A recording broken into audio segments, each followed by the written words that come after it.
Tonight, we return once again to the quiet world of ancient Greece. But this time, we are not here to admire its beauty or its philosophy.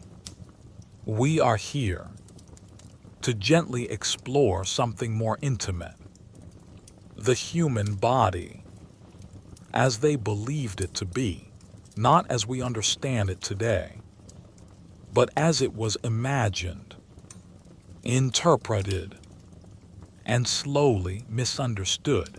So before we go any further, allow yourself to settle. Let your breathing slow, your thoughts soften, your attention drift just slightly. There is nothing to solve here, nothing to remember, only something to experience quietly. Imagine now, you are inside a small Greek home. The walls are made of pale stone, cool and slightly uneven. The floor beneath you, hard but familiar. A faint breeze moves through the room, carrying with it the scent of olive oil, dry herbs, and something earthy, something ancient. In one corner, a simple oil lamp flickers. Its light is soft, unsteady, creating shadows that move slowly across the walls. And in this quiet space, someone is waiting, a healer, not a doctor in the modern sense, not someone trained in laboratories or guided by machines, but a person shaped by observation, a tradition, and belief. They sit calmly. Their movements are slow, deliberate, as if there is no urgency at all, because to them, the body is not something to fight. It is something to understand, or at least, something they believe or they understand. In ancient Greece, medicine was not separate from philosophy. It was not separate from nature. And it was certainly not separate from imagination. There were no microscopes, no concept of bacteria, no awareness of viruses or invisible infections. Illness did not come from tiny, unseen organisms, but from imbalance, a word that feels gentle, but carried great weight. To the Greeks, the human body was like a system of balance, a quiet equilibrium, always shifting, always adjusting. And when something went wrong, it was not described as damage. It was described as disruption. Something inside you had moved out of harmony, and that imbalance could come from almost anything. The air you breathed, the food you ate, the temperature around you, even your emotions, yes, even your thoughts, were believed to have physical weight. Anger was not just a feeling. It was heat building inside the body. Sadness was not just an emotion. It was heaviness, something that could slow you down from within. Fear was cold, sharp, restricting, and if these states remained too long, they could change your body, not metaphorically, but physically. To the Greeks, there was no clear boundary between mind and body. Everything was connected, everything influenced everything else. And so, healing was not always about removing something. It was about restoring balance, which at first sounds peaceful, but when you look closer, when you sit with it a little longer, you begin to notice something else.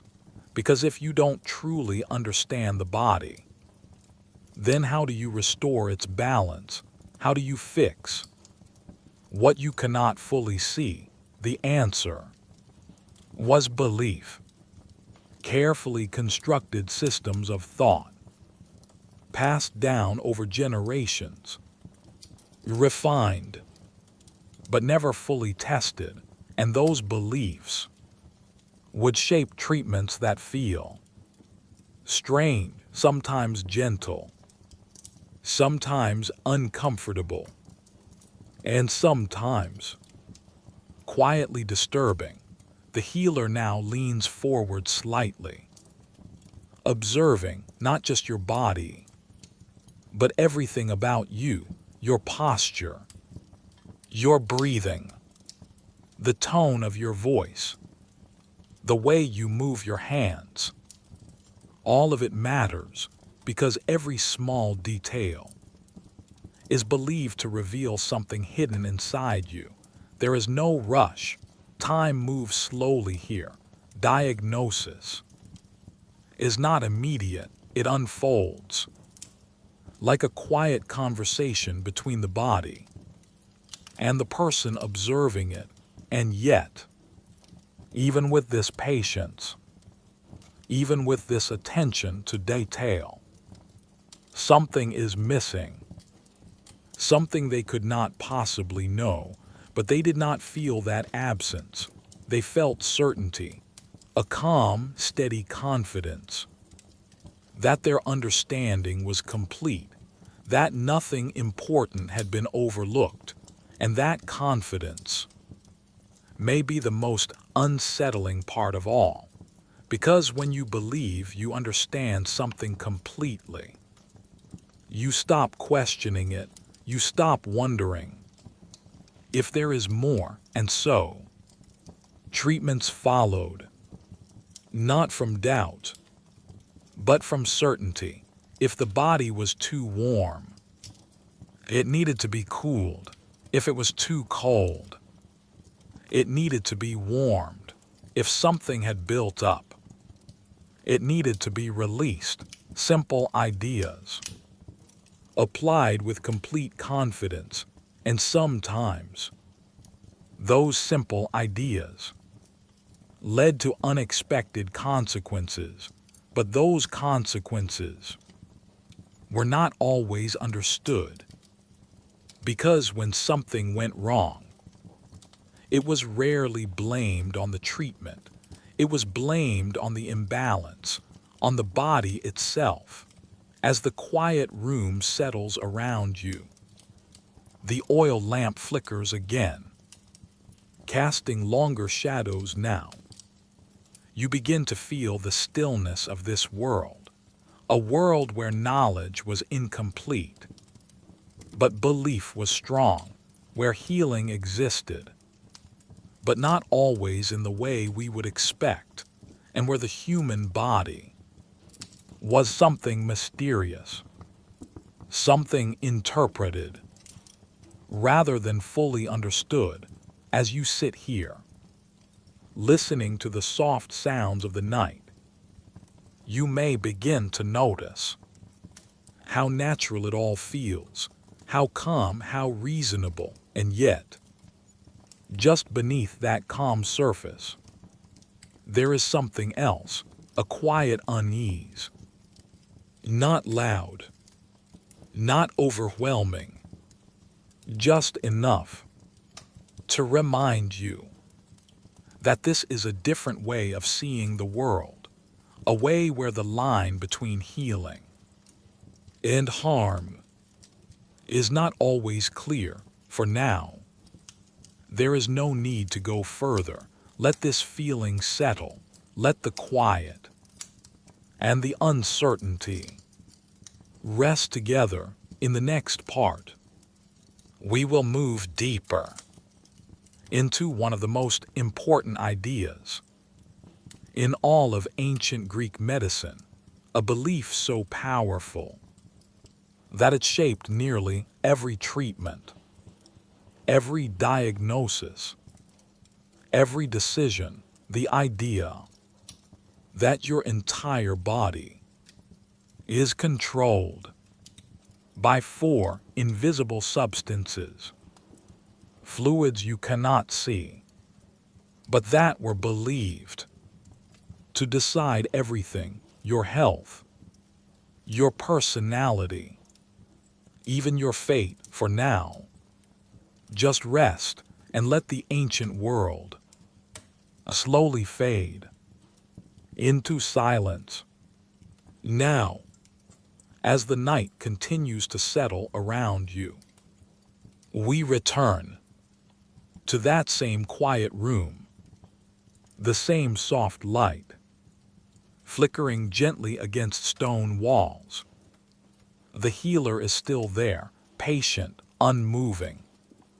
For a moment, as if listening, not just to you, but to something deeper, because in this world, the body is not silent, it is always speaking, not through words, but through signs, subtle changes, small imbalances, and the healer believes they understand exactly what those signs mean. At the center of this understanding is a simple idea, an idea that shaped nearly all of ancient Greek medicine, that inside your body there are four substances, quietly flowing, constantly shifting, always seeking balance. They called them the humors, not emotions, not moods, but physical fluids, real, tangible, present inside you at all times: blood, phlegm, yellow bile, and black bile, four substances that were believed to control everything: your energy, your personality, your thoughts, your health, even the way you react to the world around you. If these four remained in balance, you were healthy, calm, stable.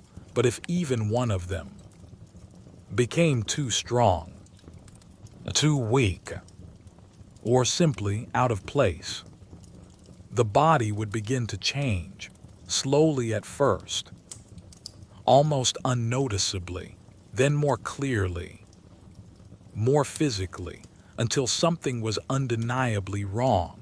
And so, every illness, no matter how small, no matter how large, was traced back to these four invisible fluids.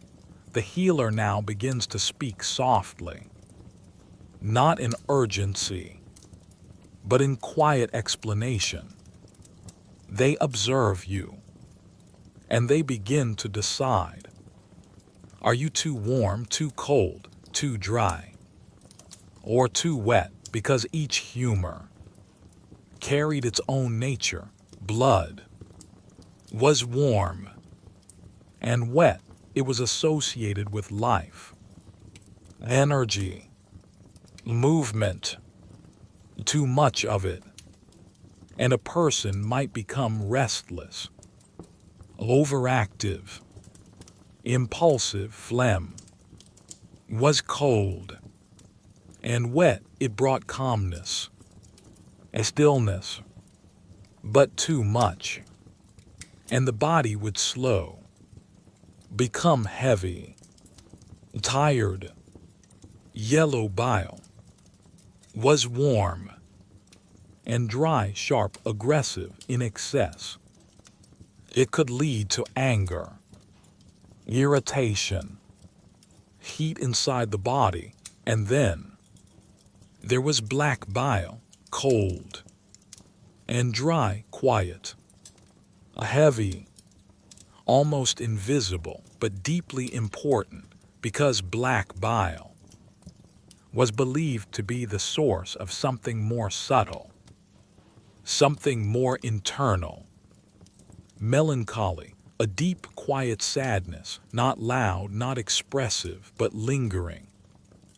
A heaviness that could settle inside a person and stay there for days, weeks, sometimes longer. And to the Greeks, this was not just an emotion, it was physical, something that had built up inside the body and needed to be corrected. The healer watches you carefully, trying to decide which of these substances has shifted out of balance, because once they decide, the treatment becomes clear, not precise, not scientifically tested, but certain, always certain. If there is too much blood, then the body must release it. If there is too much bile, it must be removed. If something has built up, it must be forced out, gently if possible, forcefully if necessary.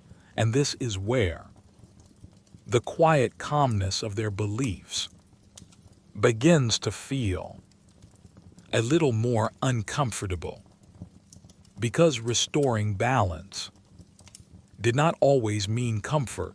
Sometimes it meant removal. Sometimes it meant loss. The healer now prepares, not with urgency, but with quiet intention, because one of the most common treatments was something that feels strangely familiar and yet deeply unsettling: bloodletting. The idea that too much blood could be harmful, that the body could contain more than it needed, and that removing some of it would restore balance. There is no panic in this process, no sense of danger, only calm. A small incision, carefully made, a controlled release, the body slowly giving something up. And as the blood flows, there is a belief that the imbalance is leaving with it, that something inside you is being corrected. It does not feel violent. In their eyes, it feels necessary. Elsewhere, other methods are used.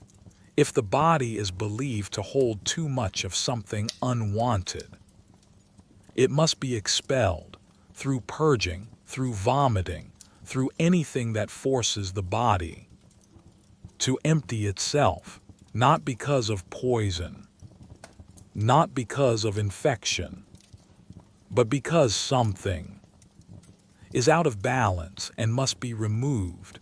Herbs are used, mixtures are prepared, some gentle, some less so, and the body responds, not always comfortably, but always meaningfully, because every reaction is seen as progress.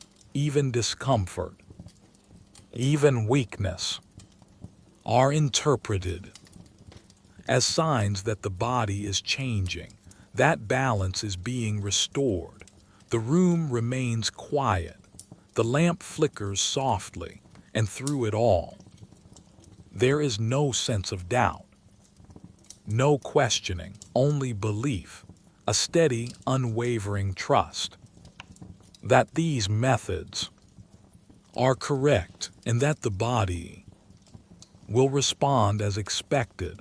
But as you sit here, listening, imagining, you may begin to feel something else, a quiet awareness that the body is far more complex than they understood, and that these fluids, though simple in idea, could not truly explain everything, but in that time, they did completely. And so, every treatment, every decision, every moment of care was guided by this belief.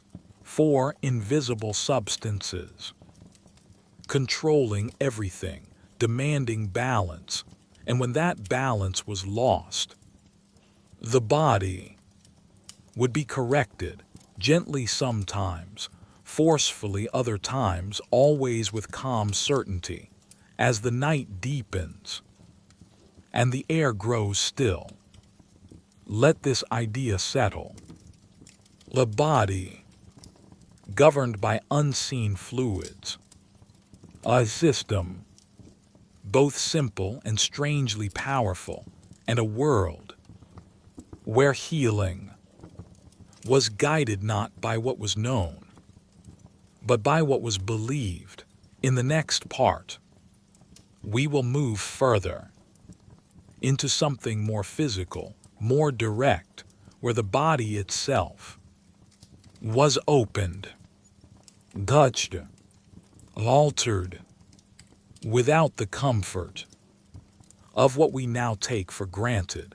No anesthesia, no true understanding of pain, only the quiet determination to fix what seemed broken. For now, rest here, let the stillness return, let the thoughts soften, and allow the ancient world to slowly drift back into silence. Now, the room feels different, the air a little heavier, the light from the oil lamp slightly dimmer, as if the flame itself has grown tired, and the healer is no longer only observing. There is a quiet shift, because sometimes balance could not be restored through herbs or through the removal of fluids alone.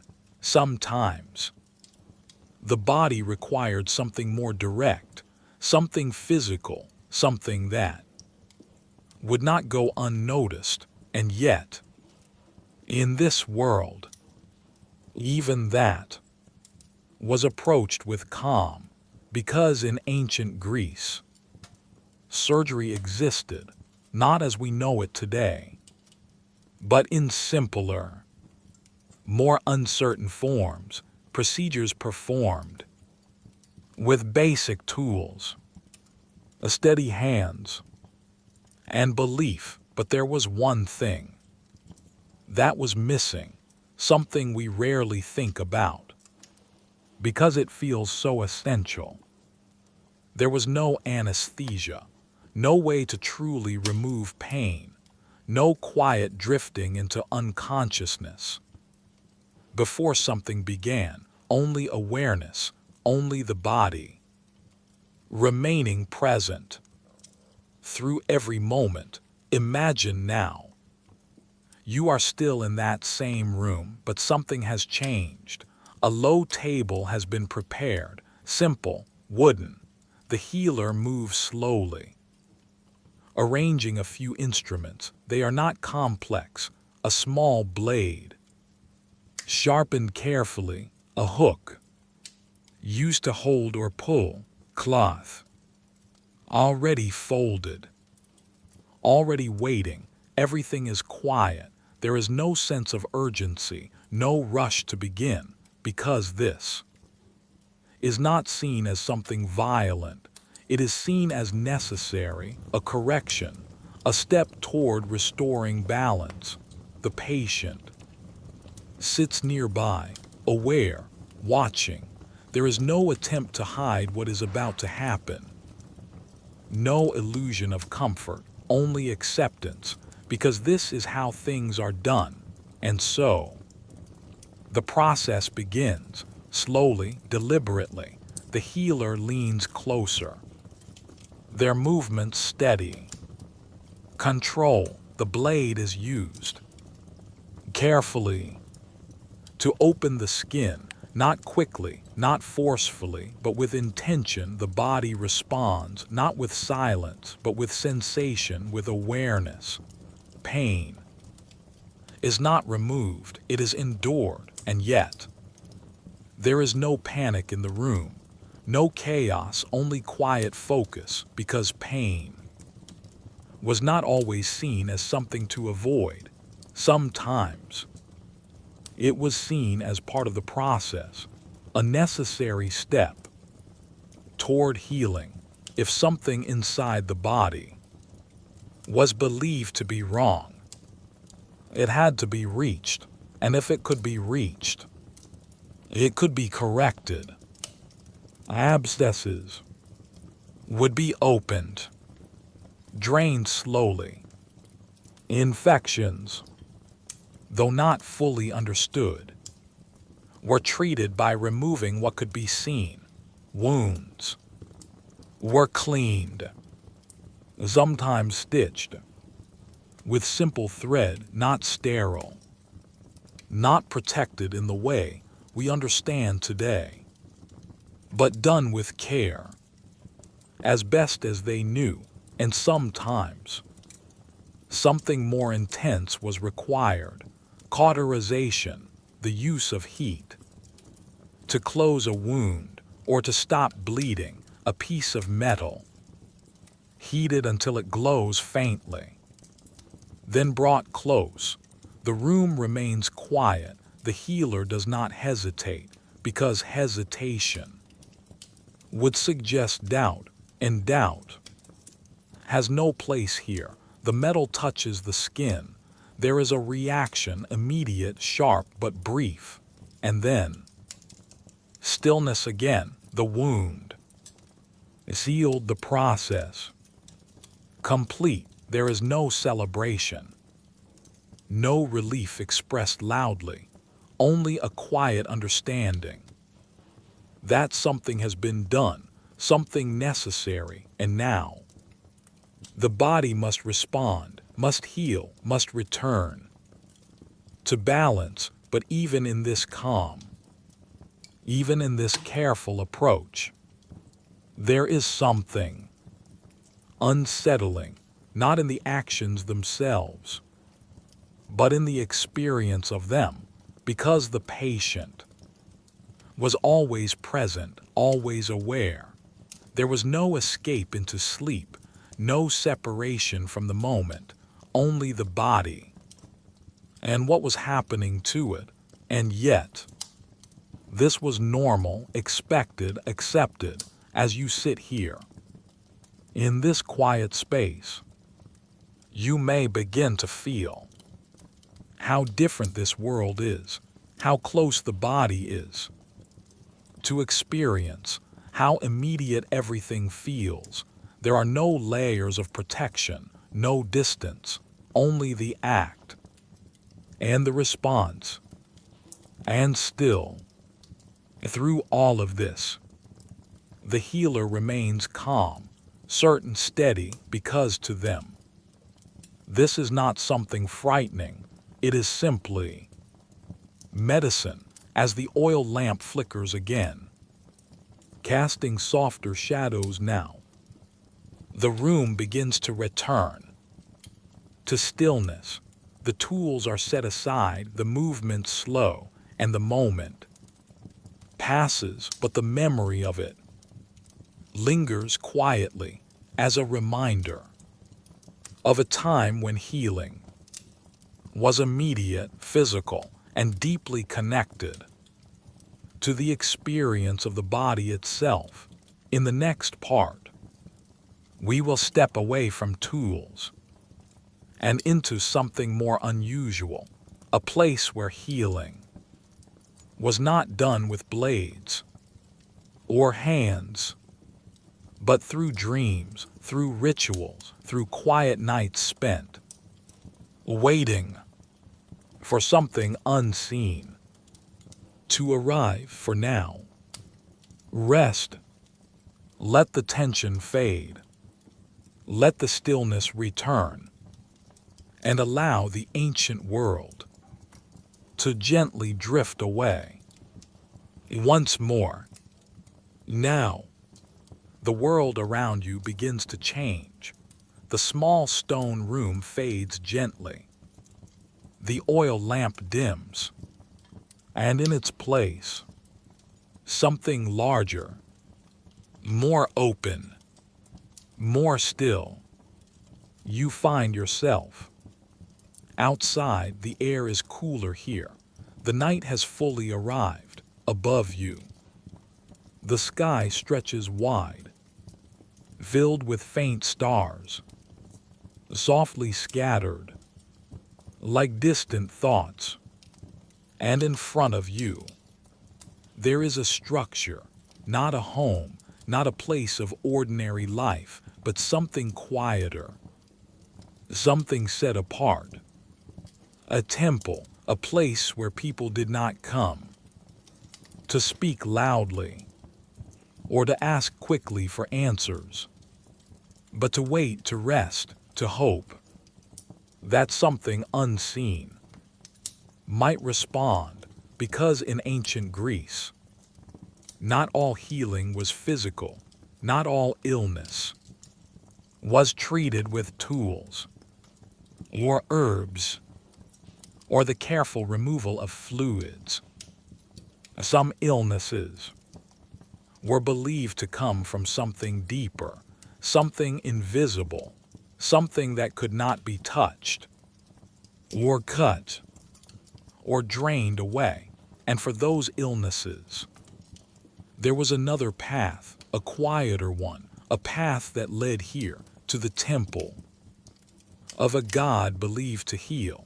People would travel, sometimes long distances, walking slowly, over days, just to arrive at this place, not in panic but in quiet expectation, because here, healing was not done by human hands. It was done through presence, through dreams, through something that felt just beyond reach. As you step closer, the ground beneath you feels smooth, worn down by countless footsteps, all moving in the same direction. Inside, the temple is dim, not dark, but softly lit. Torches flicker along the walls, casting slow, gentle shadows.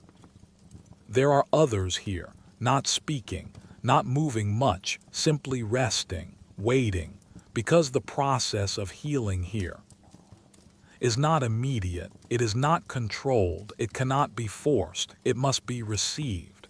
And so, the ritual begins, not with action, but with stillness. You are guided to lie down, not on a bed as you know it, but on a simple surface. Cool and firm, there is no urgency, no instruction beyond this. Just rest, just close your eyes, and wait, because in this place, it is believed that the God of healing may come to you, not in waking life, but in a dream, a quiet visitation, a subtle presence, something that appears without sound, without warning. And within that dream, there may be a message or a symbol or even a healing itself, a wound touched, an illness removed, a body restored, not physically, but in a way that feels just as real. And when you wake, the belief is simple. If the God has visited you, you will be healed, not gradually, not over time, but completely, as if the illness had never been there at all. The room remains still. You can almost hear the quiet breathing of those around you. Slow, steady, peaceful, and somewhere in the distance, there is a faint sound, soft, subtle, almost easy to miss, a gentle movement across the stone floor, because in these temples, there were often animals, not as decoration, not as companions, but as part of the healing itself, sacred creatures, allowed to move freely through the space, most often. Snakes not feared, not avoided, but welcomed, because the snake was seen as a symbol of healing, of renewal, of transformation, and sometimes, as people rested, eyes closed, breathing slow, a snake might pass near them, gliding silently across the floor, or even across the body, light, brief, almost like a dream itself. And this was not considered frightening. It was considered a sign, a presence, something sacred, something that might bring healing. Without a single word, the night continues, unchanging. Time feels different here, slower, less defined, because nothing is happening. And yet, everything is possible.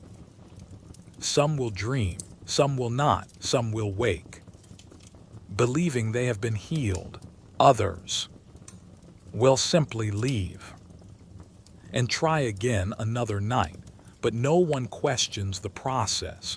No one demands proof, because belief is enough. As you lie here, in this quiet temple, surrounded by stillness, you begin to feel how different this kind of healing is. There is no control, no certainty, no clear cause or effect, only waiting, only trust in something unseen. And perhaps that is what makes it feel so calm, so distant from the sharpness of the physical world, but also so quietly unsettling, because the body is no longer in your hands. It is left to something else, something that may or may not answer. The torches flicker more softly now. The air grows cooler, and the world begins to drift between waking and sleep, between reality and dream. And somewhere in that quiet space, healing is believed to take place, or not, but always. Without sound, without certainty, only presence for now. Stay here, let the silence deepen, let the thoughts fade, and allow yourself to drift just a little further. In the next part, we will return to something more physical again, but this time through the use of plants, mixtures, and substances that could heal or quietly harm. For now, rest.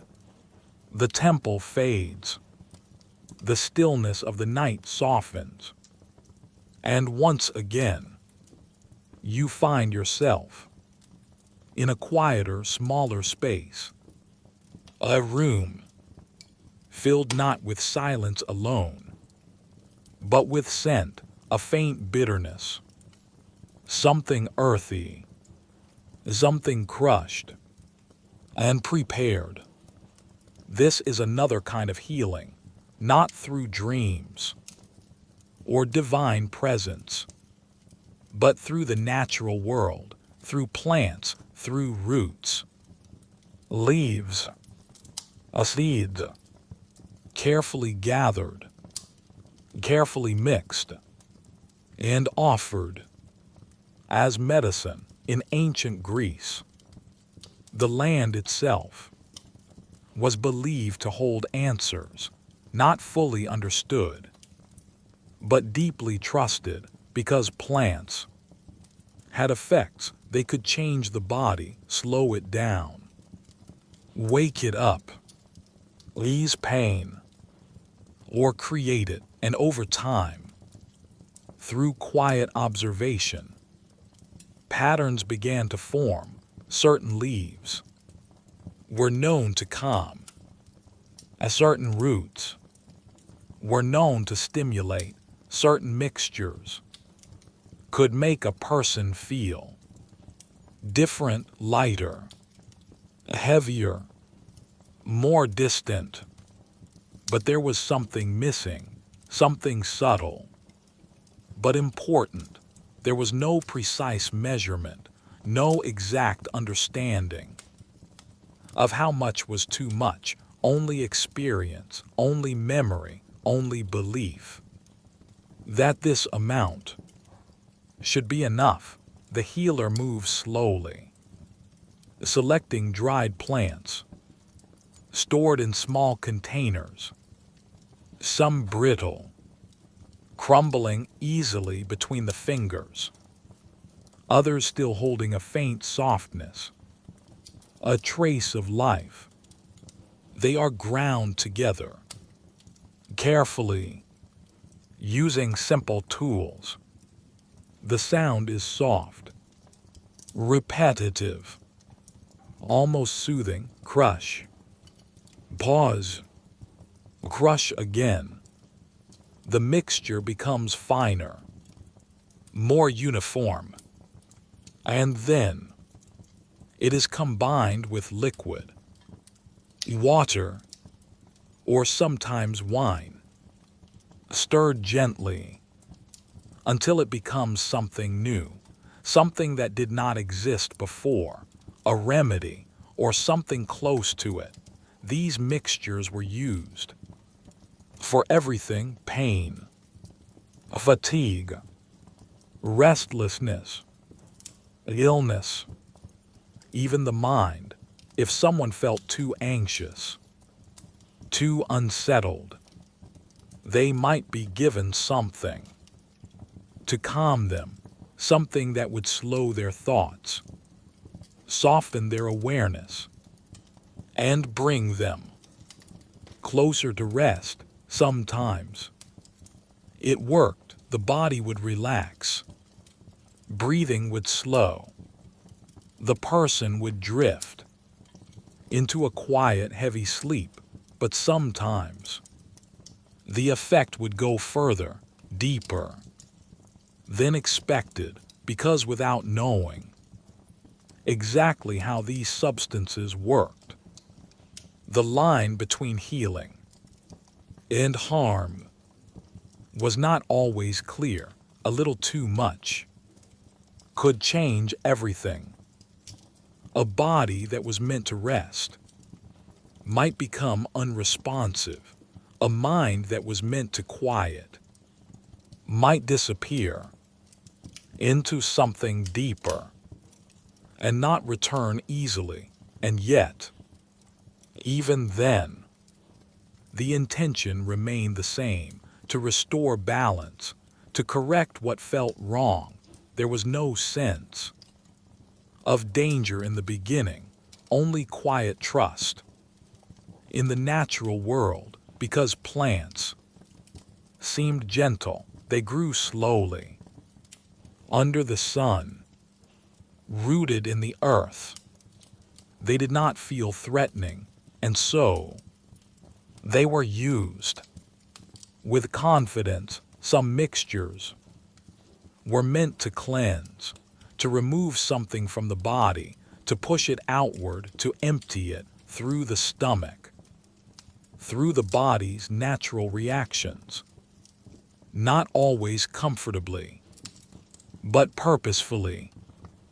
Because if something harmful was believed to be inside, then the body had to release it, even if the process was unpleasant. Elsewhere, other substances were used to dull pain, not completely, but enough to soften the edges of it, to make the experience more distant, more manageable. And again, sometimes this worked. exactly as intended, and sometimes it did not, because every body was different, and that difference was not fully understood. The healer watches carefully.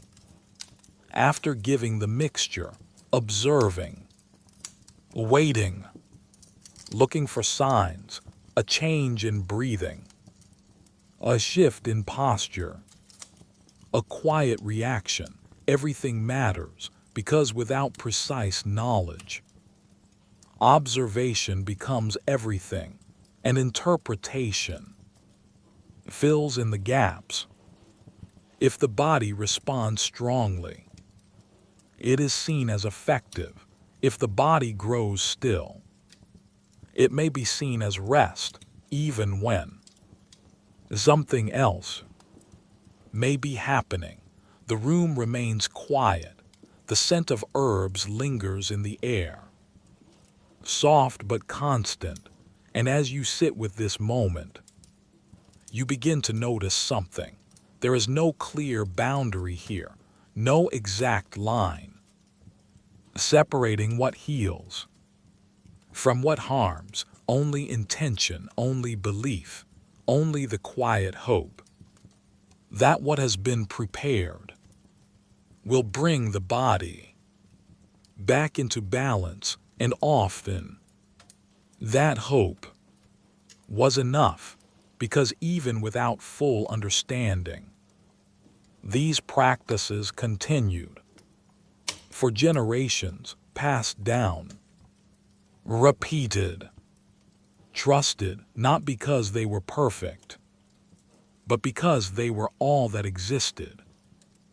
As the mixture is set aside, and the room grows still again, you feel that same quiet atmosphere return, the same slow rhythm, the same gentle uncertainty.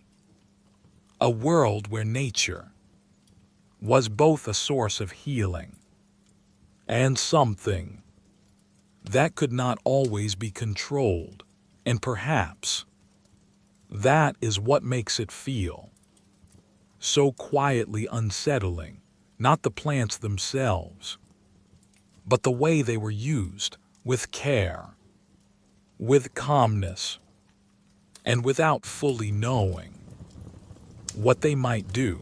The light softens, the air cools slightly, and the moment begins to drift once more. In the next part, we will move into something less visible, something that cannot be touched, or mixed, or prepared, the mind, and how the Greeks understood it, through spirits, through imbalance, through beliefs that feel distant and yet strangely familiar. For now, rest here, let the quiet return, let the thoughts slow, and allow yourself to drift just a little further into stillness. The scent of herbs fades, the small room grows softer, and the world around you begins to shift again, not into a temple this time, not into a place of ritual, but into something more subtle, a space that cannot be seen or touched. The mind. In ancient Greece, the mind was not separate from the body. It was not studied on its own, not understood in isolation. Instead, it was seen as something deeply connected to everything else, to the body, to the environment, to unseen forces. And when something changed inside the mind, when thoughts became unclear, when behavior shifted, it was not described the way we might describe it today. There were no clinical terms, no clear categories, only observations. Someone might become restless, unable to sit still, their thoughts moving too quickly, their voice rising, their actions becoming unpredictable, or the opposite, a quiet withdrawal, a slowing down, a heaviness that seemed to settle deep within them. They might speak less, move less, feel distant, even when surrounded by others, and sometimes there were changes that felt harder to explain, moments where a person seemed not entirely present, as if their awareness had shifted somewhere just beyond reach. To the Greeks, these changes were real, but their causes were not always clear, and so explanations began to form. Some believed that the mind was affected by the same balance that governed the body, that the humors, those four invisible substances, could influence not just health, but thought itself. Too much black bile could lead to deep sadness, a quiet, lingering melancholy. Too much yellow bile could create agitation, irritability, a sharpness in behavior, and so the mind, like the body, was something to be balanced, something to be corrected through the same methods: herbs, rest, changes in environment, even diet.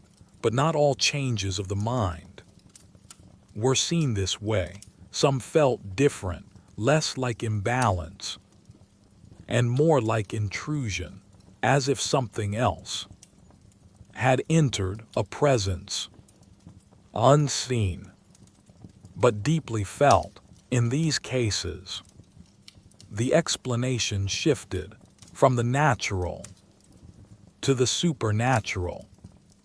It was believed that a person could be influenced or even controlled by forces beyond themselves, not always in a dramatic way, not always loud or chaotic. Sometimes it was quiet, a subtle change in behavior, in awareness, in the way someone moved through the world. And when this happened, the response was different, because if something external was affecting the mind, then the solution was not just physical, it was spiritual. Rituals were performed, not quickly, not urgently, but carefully, with intention. Soft words spoken, repeated, not shouted, but whispered, as if the goal was not to confront, but to gently persuade, to guide something away. Without resistance, the person might be separated, not as punishment, but as protection, placed in a quieter space, away from noise, away from others, not isolated completely, but removed from the movement of daily life, because stillness was believed to help, to calm the mind, to settle whatever had been disturbed. And in that stillness, there was waiting, always waiting, waiting for the change to pass, waiting for the balance to return, or for the presence to leave. Time moved slowly here. There were no quick solutions, no immediate answers, only observation, patience, and belief. The person would be watched, not constantly, but gently, not controlled, but guided, and any small change would be noticed, a shift in expression, a quieter voice, a moment of clarity, all signs that something was changing, or perhaps that something was leaving. As you sit with this, you begin to notice something subtle.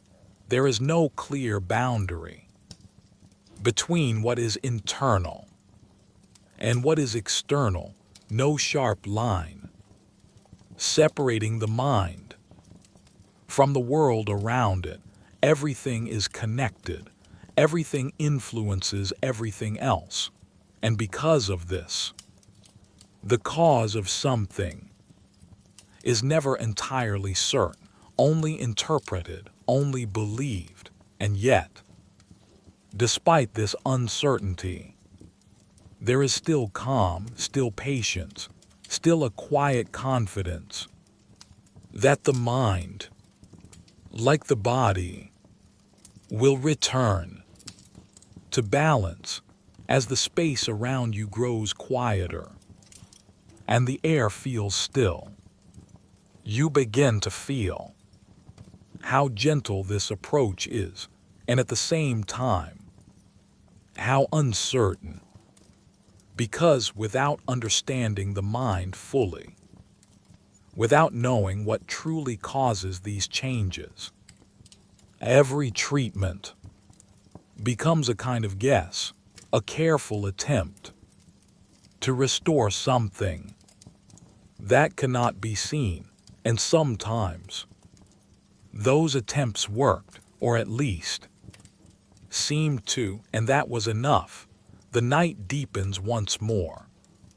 The world softens, and the thoughts begin to drift again. In the next part, we will move into something more specific, more focused, a part of life that was treated very differently, in ways that feel distant now, the body of women, and how it was understood through ideas that were both careful and deeply mistaken. For now, rest, let the stillness return, let the mind quiet, and allow everything to slowly fade into silence.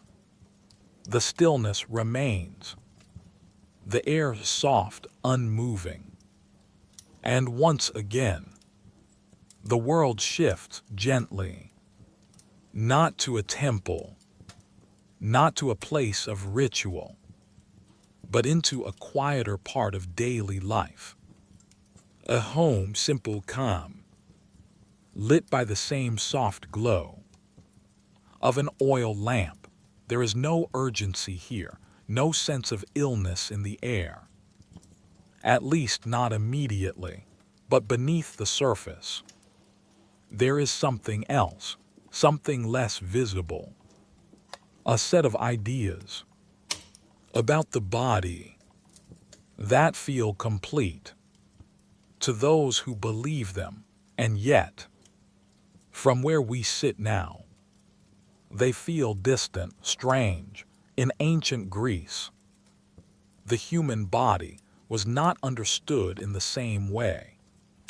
For everyone, there were differences, not just in appearance, but in how the body was believed to function, especially for women. The female body was seen as more unpredictable, more sensitive, more influenced by internal movement.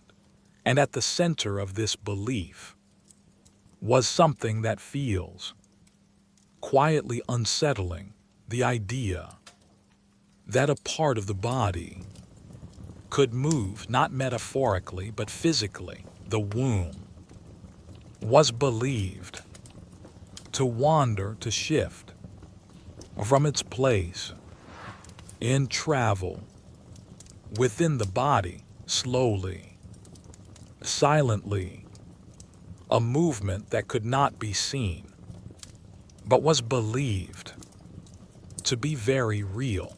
If it moved too far, it could press against other organs, disrupt breathing, create discomfort, cause confusion, or emotional distress, a feeling of unease.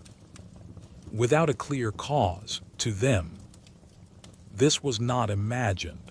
It was a physical event, something happening inside, quietly, out of sight.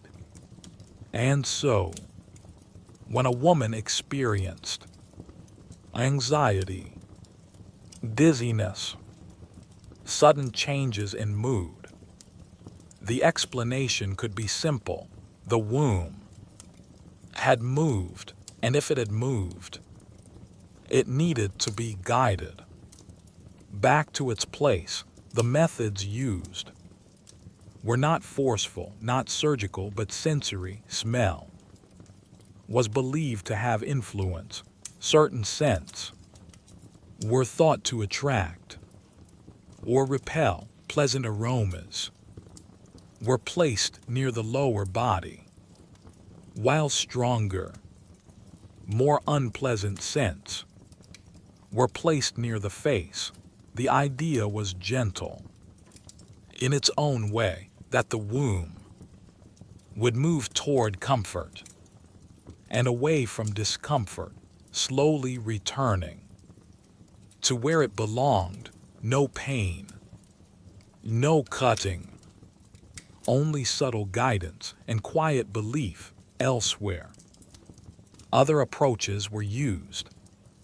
Marriage was sometimes seen not only as a social structure, but as a form of treatment, because regular life, routine, and stability were believed to help keep the body in balance. Even emotional states were linked to physical causes. A feeling of restlessness could be interpreted not as something psychological, but as something physical, something inside, needing correction. And so, the response was often practical: adjust the environment, change daily habits, encourage calmness, encourage structure, all in quiet attempts to restore balance. As you sit in this soft, dim room, you begin to feel something subtle. There is care here, a desire to help, but also a lack of understanding. The body is being interpreted through a system that feels complete, but is not, and yet, to them, it was enough, because these ideas were not questioned. They were passed down, accepted, repeated, not with doubt, but with quiet certainty. The room remains still. The lamp flickers gently, and outside, the world continues, soft, distant, unchanged. As time passes, you begin to notice how calm everything feels, how normal it all seems from within this world. And yet, just beneath that calm, there is something else, a quiet awareness that the body is far more complex than they believed, and that these explanations, though gentle, could not fully explain what was truly happening. But in that moment, in that time, they did completely. And so, life continued, guided by these ideas, shaped by these beliefs, with no sense that anything was missing. The air grows softer now. The light dims slightly, and the moment begins to drift once more. In the final part, we will slowly step back from all of this, from the body, from the treatments, from the beliefs, and reflect quietly on what it all means. For now, rest here, let the stillness settle, let the thoughts fade, and allow yourself to drift just a little further. The world begins to soften again. The rooms, the temples, the quiet voices, all begin to fade, slowly, like distant memories, becoming less defined. You are no longer in any one place, not in the healer's room, not in the temple, not in the quiet home, but somewhere in between, a space made only of thought and memory. And in that space, everything we've seen begins to settle. The body, as it was believed to be, balanced, not by systems we understand today, but by invisible forces, quietly shifting inside. The four humors, flowing unseen, guiding health, emotion, personality, the careful removal of blood, the quiet use of mixtures, the slow, uncertain effects of herbs, the blade, used not with urgency, but with calm intention, even without relief from pain, the temples, where healing came through dreams, through silence, through waiting, the presence of something unseen, trusted without question, the mind, treated as both physical and something beyond, guided through stillness, through ritual, through quiet patience, and the body, understood differently, interpreted through ideas that felt complete, but were not all of it. Together forms a world that feels distant now, a world that may seem strange, unfamiliar, even unsettling, and yet there is something else hidden within it, something softer, because none of this was done with harm in mind. There was no intention to cause suffering, no desire to misunderstand, only a quiet effort to make sense of something complex, to understand the body with the tools they had, with the knowledge available to them at that time. And perhaps that is what makes it feel so human, not the accuracy, but the effort, the attempt to bring order to something uncertain. As you rest here, in this quiet space, you may begin to notice how easy it is to see the past as distant, to imagine that we are far removed from it, that our understanding is complete, clear, final. But if you listen closely, if you allow the thought to settle, a quieter question begins to form.